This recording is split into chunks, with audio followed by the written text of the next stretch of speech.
Dunedin, New Zealand, city of 106,000 people on the east coast of the South Island.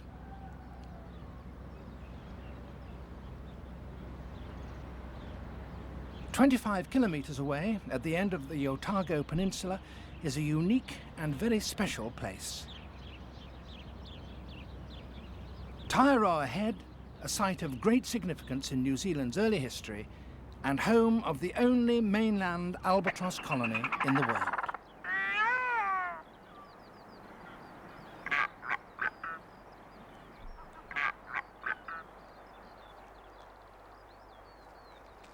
Every spring, a small group of northern royal albatross gather here to breed. The royal albatross is the largest seabird in the world. 1 metre in length, it has a wingspan of just over 3 metres. Albatross normally nest on islands far from land, but those at Taiaroa are remarkable for they have a close relationship with human beings. For 17 years, Shirley Webb has worked closely with the birds and is now the senior warden.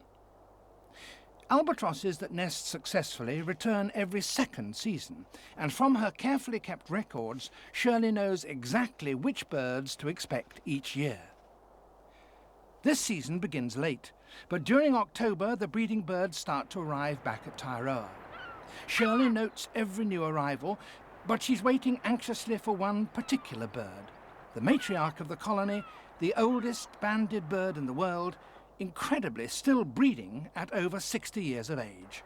She waits for Grandma.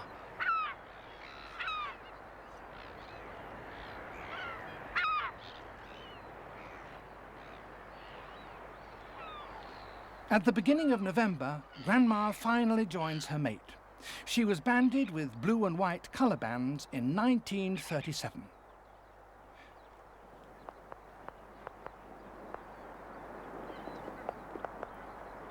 Grandma's mate, called Blue-Green from his colour bands, is 34 years old and has been her partner for 17 years.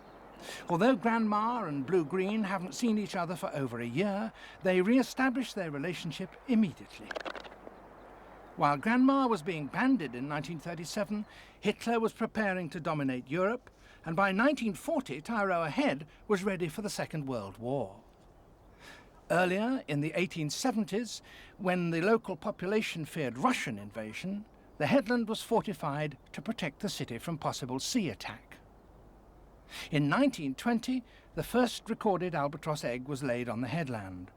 Anyone could approach the brooding birds, and eggs were repeatedly stolen or broken. It was 15 years before a chick finally hatched, but even then, it was killed.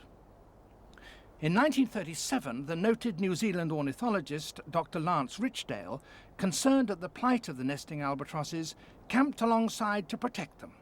He banded several of the birds, including Grandma. Richdale's remarkable work in the colony laid the foundations for its future success. Since Richdale's time, the colony has become fully protected. In 1971, people were invited to Taiaroa Head, this time to view the birds from a specially built observatory. Each year, 20,000 visitors, with perhaps a few budding Richdales among them, have a unique opportunity to view albatrosses at such close quarters.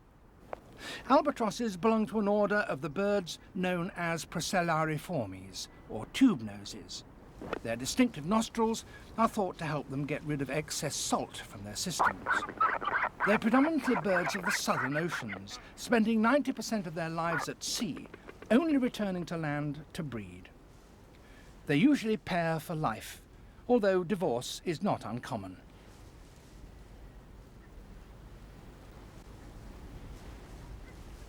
This male is keeping a cliff-top vigil for his mate, one of Grandma's children. She disappeared during the breeding season last year, and he's returned this year to try and find her.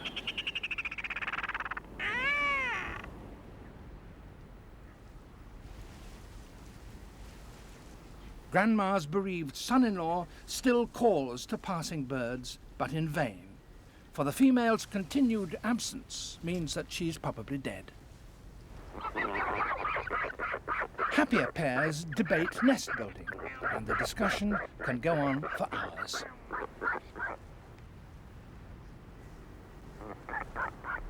Nests are very simple affairs, always built in much the same place. So the nest building ritual is an opportunity to renew pair bonds and prepare for mating. Grandma's long-standing relationship with blue-green doesn't need the enthusiasm which less experienced pairs require before mating.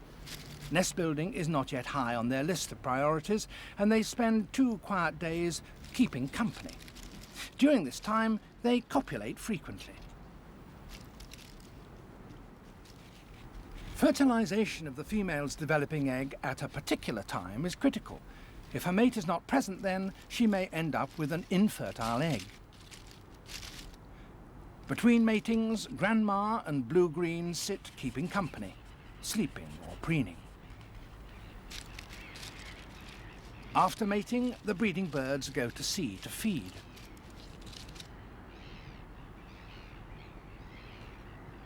Blue-green will come and go for about 2 weeks. When he finally returns to the nest, if things have gone well, there will be a new egg to help incubate. Following close behind is Grandma. She will stay at sea for about 10 days, returning to the colony when the egg is due to be laid. By mid-November, all the other breeding adults have established their nest sites. This season there are 16 pairs in the colony and 29 unattached and adolescent birds.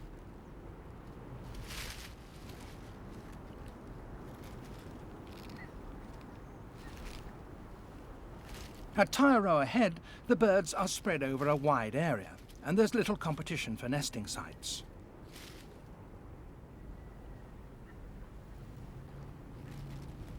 Although males are sometimes territorial, they're usually gentle, sociable birds.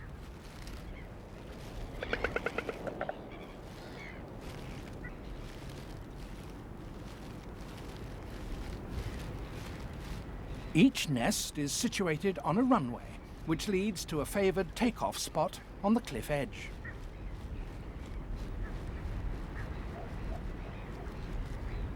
Although albatrosses are masters of flight, they're principally gliders, locking their wings into a rigid position so that they can soar effortlessly at up to 115 kilometers an hour for long periods of time.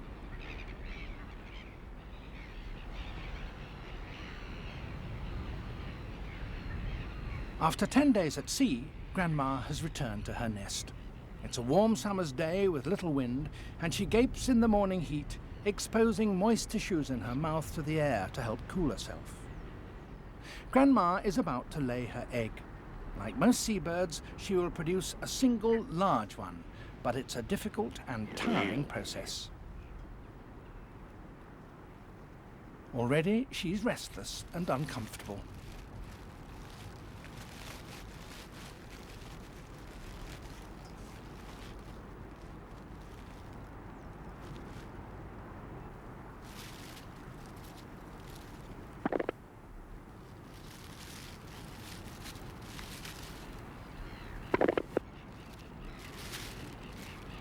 Now she adopts the laying posture.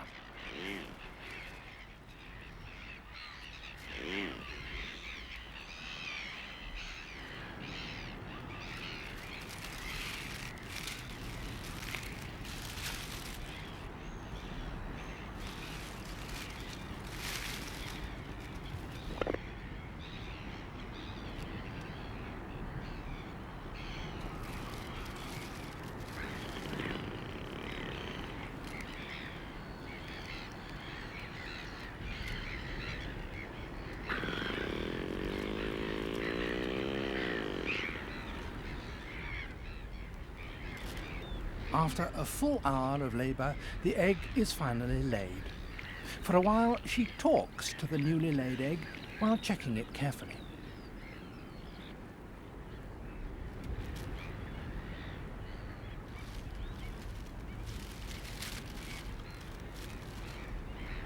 Satisfied, she tucks it securely under her brood patch and begins to incubate.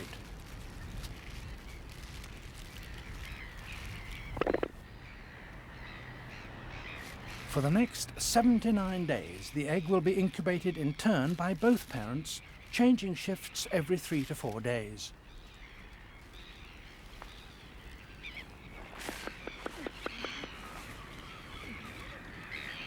During the afternoon, Shirley Webb comes to see that all's well with Grandma and her egg, and re-establish a weekly weighing routine that will last until the end of the season.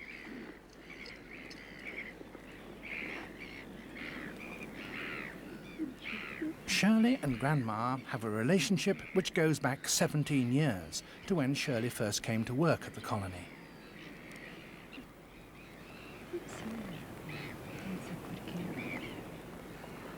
While an egg is being weighed, it's always replaced with a fiberglass dummy to prevent the sitting bird from becoming anxious. In Grandma's case, this isn't likely, but no risks are taken in the colony.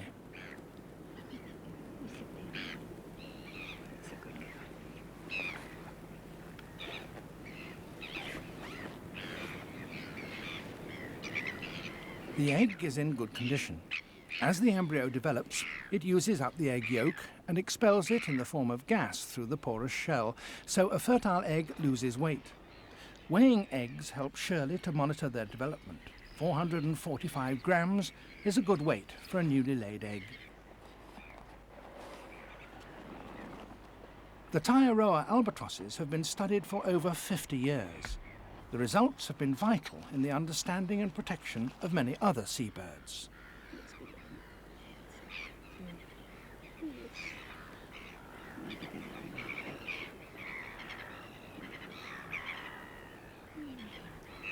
Grandma's contribution to this ongoing study has been a family tree comprising 50 direct descendants spread over 6 generations. They include 4 great-great-grandchildren and even 1 great-great-great-grandchild. Then there are the in-laws, the birds which have mated with her offspring. Grandma's bereaved son-in-law, previously paired to her daughter, is still in the colony. A juvenile female has made approaches, and her advances are returned.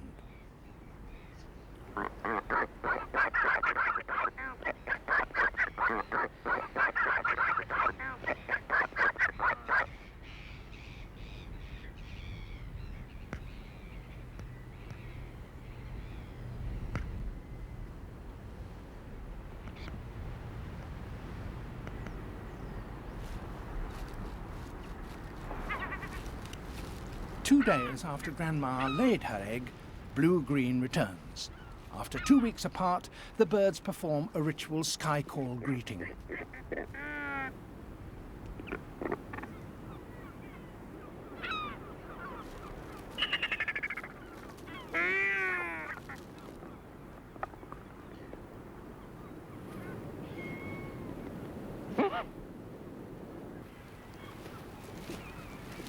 Eventually, the parents make their first changeover at the nest.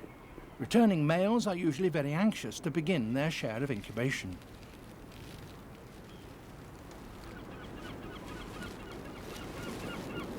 Even though Grandma must be hungry by now, she seems unwilling to leave straight away because it's the beginning of the incubation period.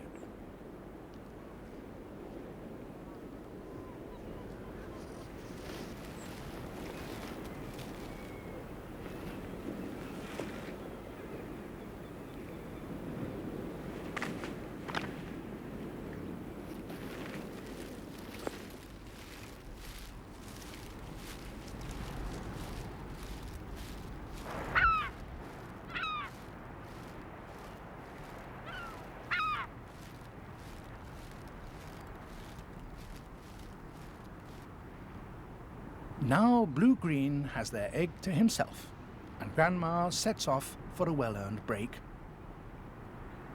She'll feed at sea for 3 or 4 days until she returns to relieve her mate for the next shift of incubation.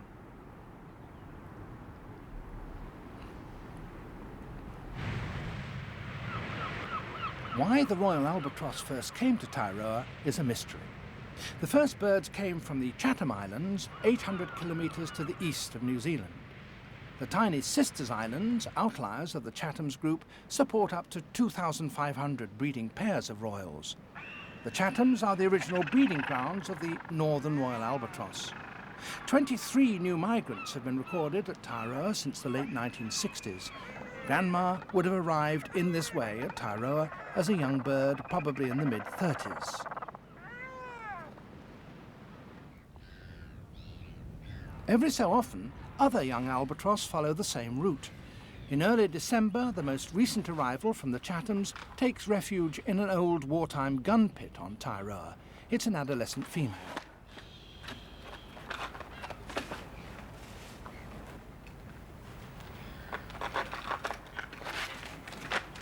Her vital statistics will be entered into the Taiaroa register, and from now on she will have an officially recorded history. Shirley needs a hand from her fellow wardens to complete the identification process. Sandra Magruder carefully places a metal identification band on the bird's leg. The address on the band will ensure the details are returned to Taiaroa if the bird is picked up dead or injured. Information on where the albatross was found and the time of year helps scientists to understand where the birds go when they leave the colony.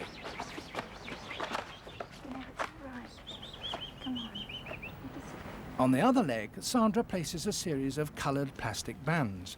This allows the bird to be easily identified from a distance. Isabel Burns records details of the bird's plumage. The pattern of feathers on its back helps to identify it and chart the progress of adolescence. Isabel's photographs are an important part of the scientific record keeping. A close look at this young female's feathers tells a lot about the bird's general condition. Weighing also helps assess its health.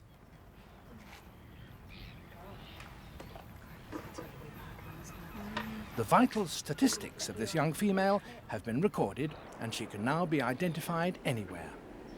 Young royals remain at sea for 3 to 5 years after leaving their birthplace, and as this is probably the first time she's made landfall since leaving the Chathams, she's rather unsteady on her feet.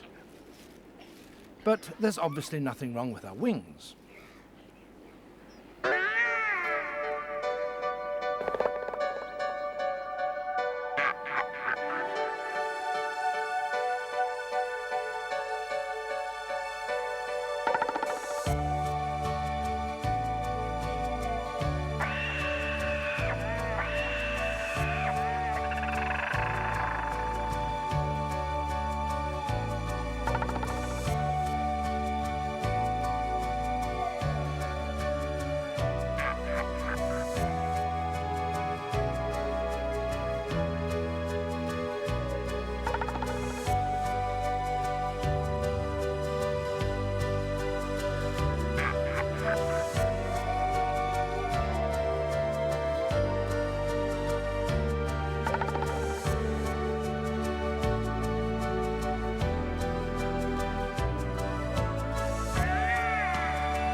Young adolescent birds arriving back at the colony party together in groups called gams. Although too young to breed, they're already practicing the rituals of courtship.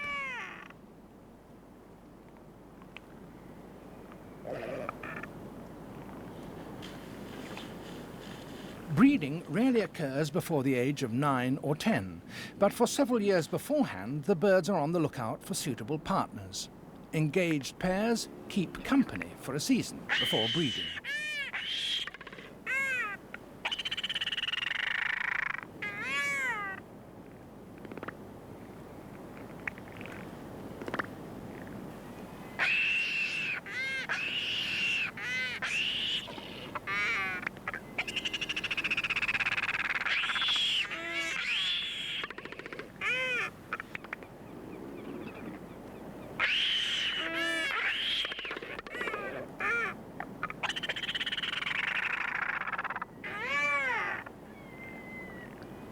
These gams may also contain older, unmated or bereaved birds.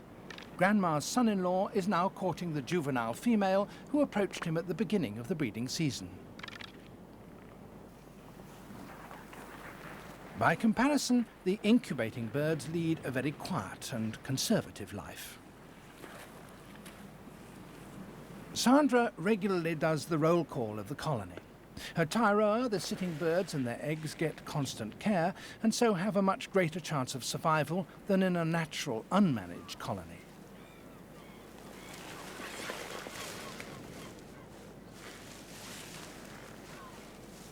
Sandra has discovered that Grandma's nest is very dry. It could affect the development of her egg, so the nest is sprayed with water. This raises the humidity and increases the moisture content of the membranes under the eggshell. If the egg was to become too dry, the chick would be unable to break free and would be trapped in the shell. As the time for hatching gets nearer, the chick's calls will be clearly heard from the egg. But it's too soon yet, and Sandra gives the egg back to Grandma. If an egg gets broken, the parent birds are given a dummy to incubate. This holds the pair at their nest in case they're needed to foster an abandoned egg or an orphaned chick.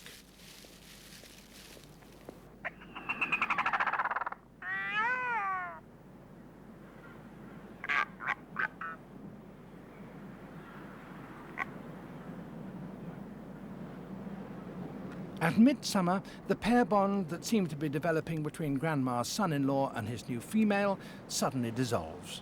She ignores him. It's now too late for pairing this year, and he abandons his search for a mate.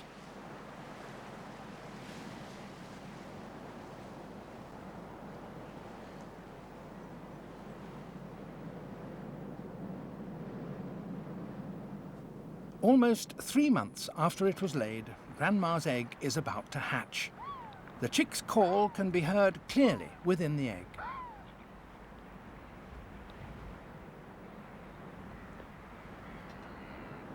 As the chicks start to hatch, guarding against predators becomes very important.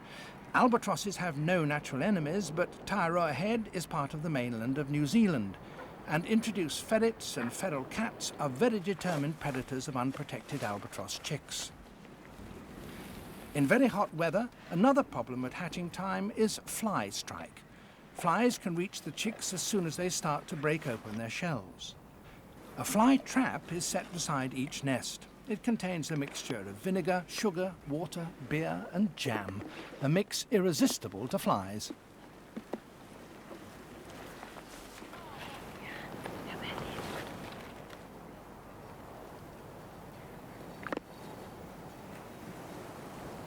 It's not much bigger than it was yesterday, is it? Oh, it's just the same. It's squeaking. A wee button of the chick. The following day, the chick has enlarged the hole in the shell, but it will still take about 2 days to break out. As hatching progresses, the chick's beak becomes clearly visible. Grandma doesn't help the chick from the shell, and it could easily die if it took too long to struggle free. Let me see you, little baby. Right up to hatching, the parents have continued their nesting shifts. And when the chick finally hatches, it's not Grandma, but Blue-Green who's on nest duty. He also has a trusting relationship with Shirley and lets her remove the chick in return for a dummy egg. There we go. Okay. Yes. There we go. Yeah.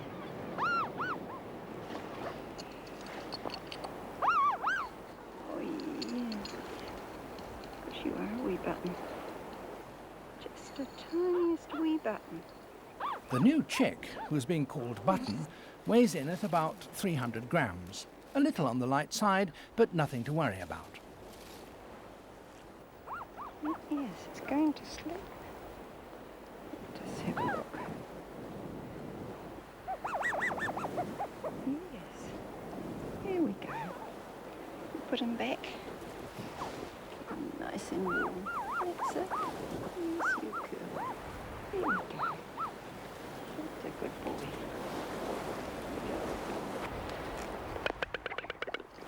That's all.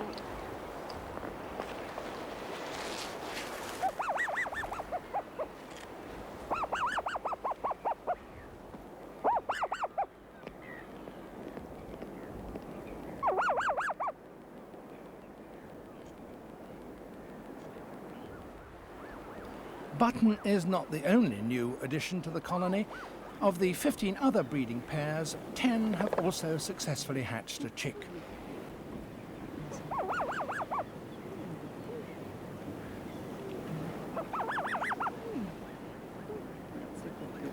For the wardens, it's the most demanding time of the year. Blue-green is a model father. He's already feeding his chick its first meal, a mixture of partly digested squid and fish regurgitated from his stomach. Parent birds also feed their young with a rich oil that they produce in their gut. Without it, the growing chicks wouldn't thrive. While this oil is being produced, the adults' bills have a characteristic pink flush. 4 days after the chick hatched, Grandma returns. Her discussion with Blue-green reaffirms the pair bond.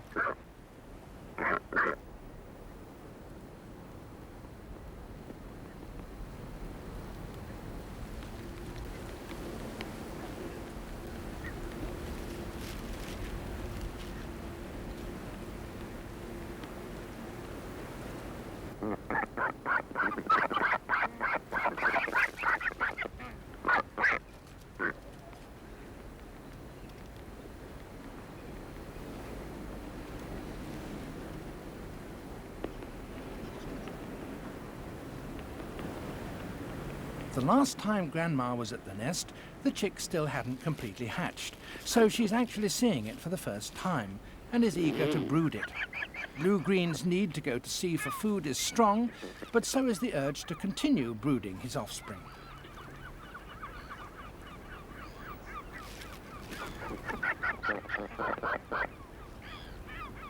Despite her urging, Blue-green is reluctant to allow a changeover to take place.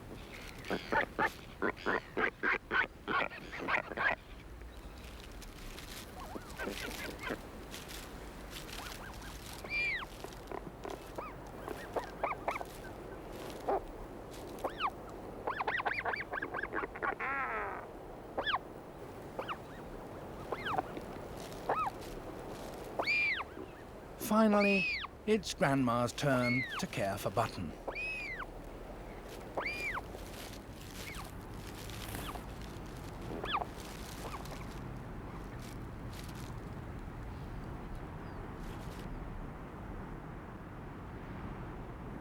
Royal Albatross chicks grow rapidly and are usually very healthy.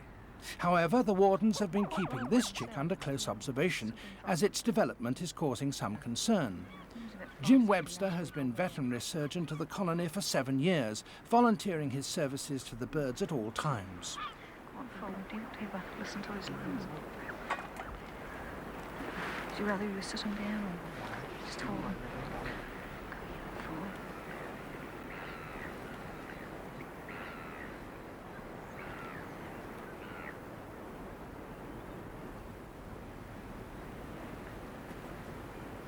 He decides to give the chick a course of antibiotics.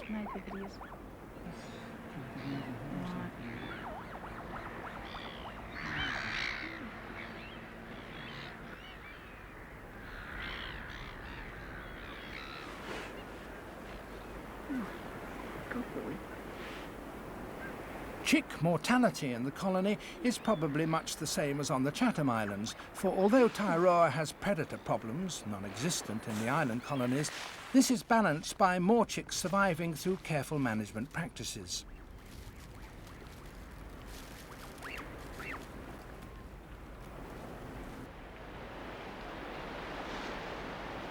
Isabel checks the predator traps each day.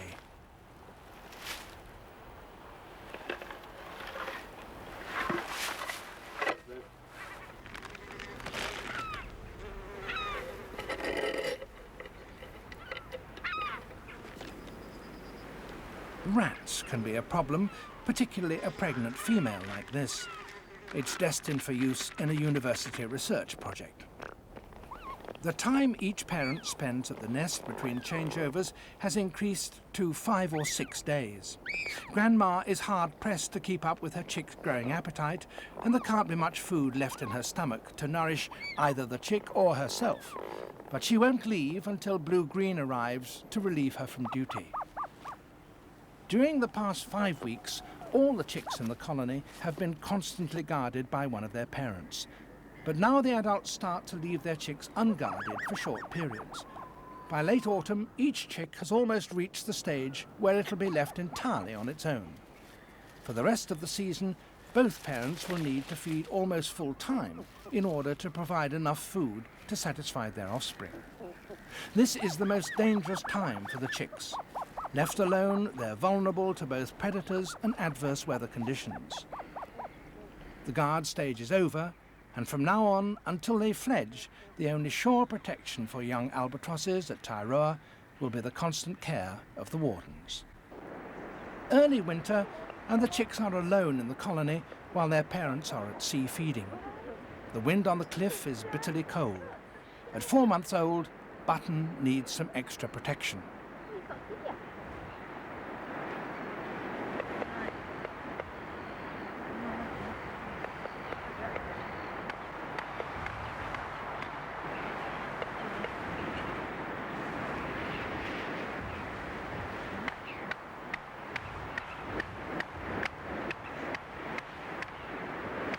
Even though the parents are still coming in to feed Button, he seems to have lost some condition and may benefit from supplementary feeding.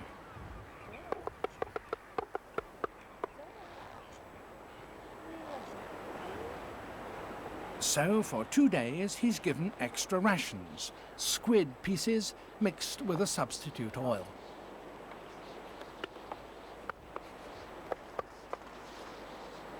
When you're ready. The wardens have become experts at feeding the chicks when necessary.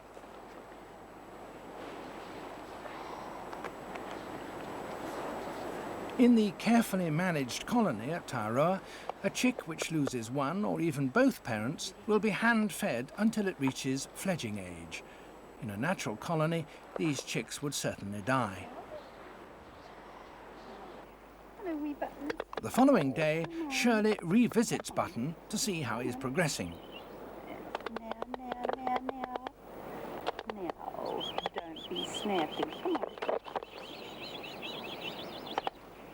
Going to be a good wee baby. I'll pop you in the basket. No. Don't bite. Don't bite. Here.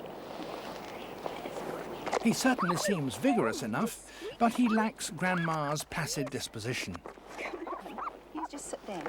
It's a good wee chick. Oh, you're very stroppy. Just sit down. Yes, that's a good baby. There we go. Here's a good wee kid. Weighing indicates that he's regaining lost condition, and he's returned to the nest. You're a real squeaky wee baby, aren't you? Oh, don't bite. Don't bite. Gosh, you're a pinching little baby. That's it.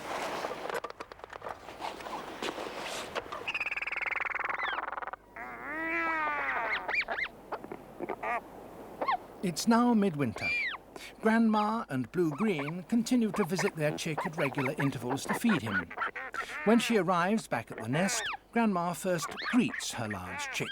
She probably hasn't seen him for over a week.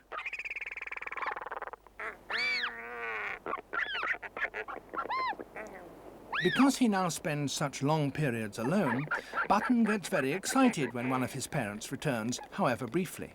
He's also famished and begs frantically for food.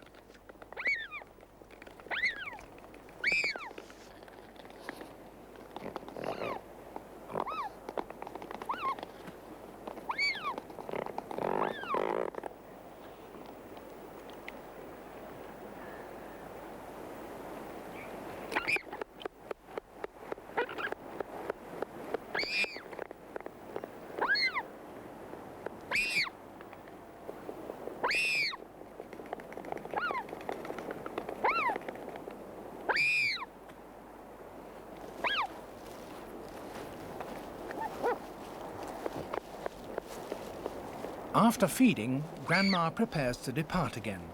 She hasn't stayed very long, and the feeding session was an exceptionally short one.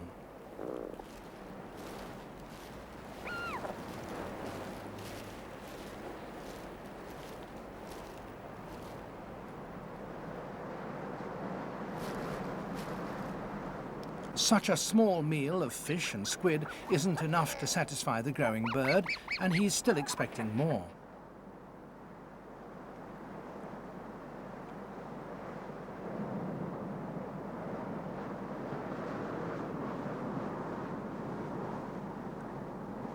This season, the wardens have noticed that Grandma and the other albatross parents are spending unusually long intervals away from their young.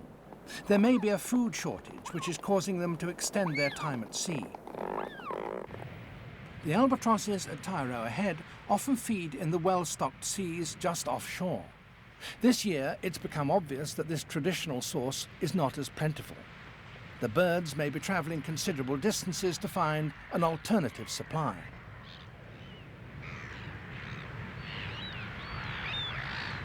Like many seabirds, albatross may very quickly take advantage of handouts in the form of offal from fishing boats. But this scavenging can't totally replace their traditional food.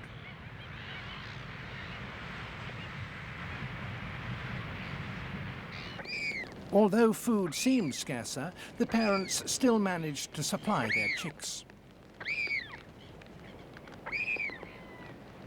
Blue-Green arrives with another meal for Button. He's quickly responsive to the chick's begging.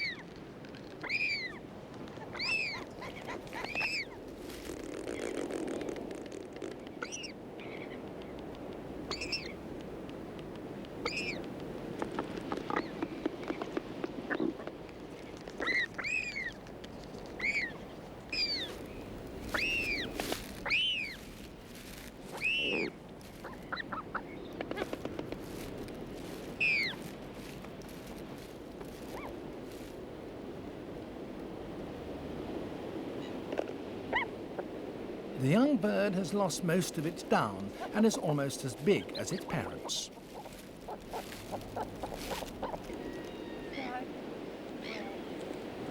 Now 7 months old and approaching fledging age, Button is ready to be formally identified and registered in the Taiaroa colony records.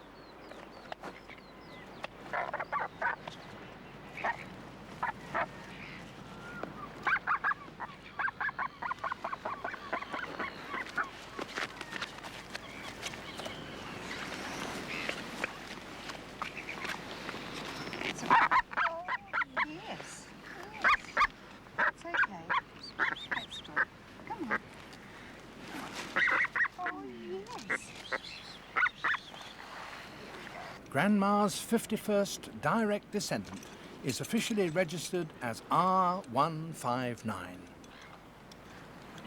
When he leaves the colony in a month's time, he will stay at sea for 3 to 5 years. If he later returns to Taiaroa Head as a juvenile, he will be colour-banded like all the other adults. A feather sample is taken for a Scottish scientist studying mercury levels in seabirds. Finally, Isabel photographs his feather pattern. Button, R159, is now a recognisable member of the Taiaroa fraternity. Now. That is naughty. No, you can't have my coat. There. That's you, Toll. What a sausage. Yes, now you go back to the house and tell all about it.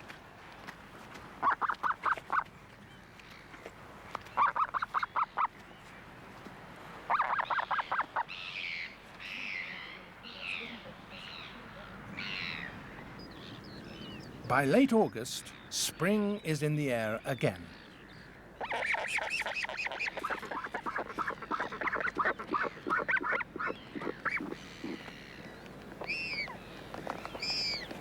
R159 is still being fed regularly and is in good condition, but something isn't quite right.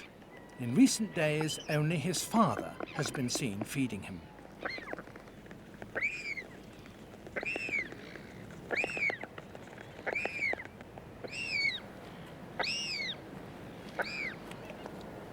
Grandma's last recorded visit was 8 weeks ago, but perhaps she's been feeding him at night.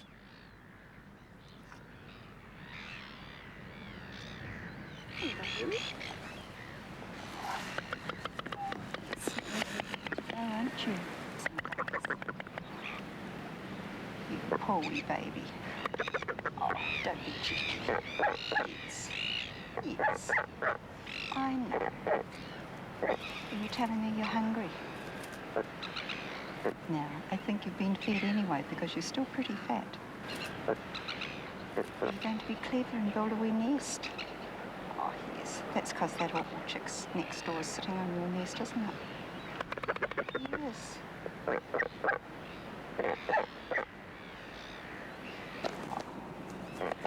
You're just very clever. Grandma's whereabouts are a mystery. No one has seen her for a long time, but it's unlikely that Blue-Green could keep the chick well fed on his own. At the beginning of September, Grandma's chick begins to flex his wings. He has 4 weeks to strengthen and coordinate vital flight muscles. For a journey of tens of thousands of kilometres lasting 3 to 5 years, there are no trial flights, only one big step off the cliff.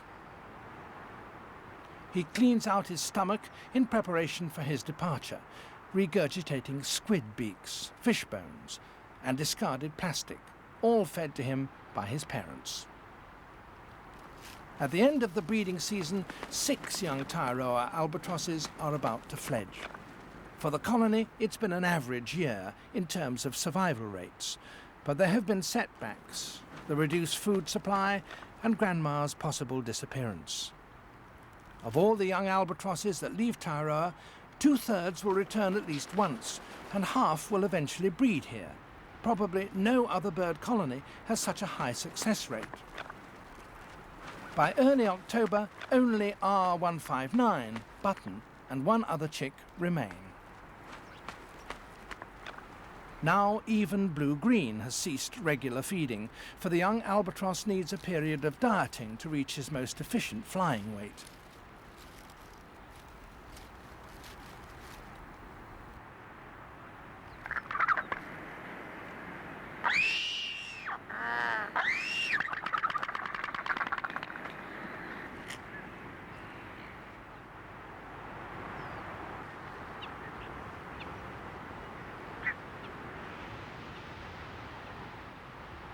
Soon, Grandma's son will cruise the vast southern oceans, but he has to be absolutely ready, for he won't get a second chance. He will ride the great western winds alone, around Cape Horn into the rich feeding grounds of the southern Atlantic. For perhaps 5 years, he will range the southern latitudes without ever touching land. Today, Button has left the nest area, he heads up the hill towards the brow of the headland, away from the harbour and its neighbouring cliffs, from which his parents took off on their trips for food. The other young albatross has left. 8 months since he emerged from his egg, Grandma's offspring is alone. With an uncanny instinct, he seems to know that with the wind in an unusual quarter, he'll need to use Taiaroa's other takeoff point. On legs ill-designed for marathons, he has determinedly struggled all day, and now he's finally where he senses he needs to be. It's almost a year since its parents returned to the colony to breed.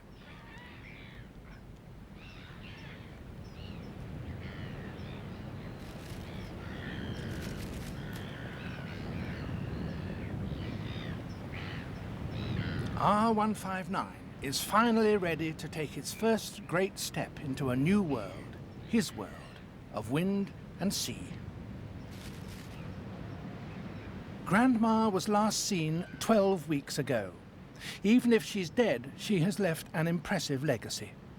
But in spite of her great age, there's a possibility that Grandma, after a normal year at sea, will return to Taiaroa at the start of another spring.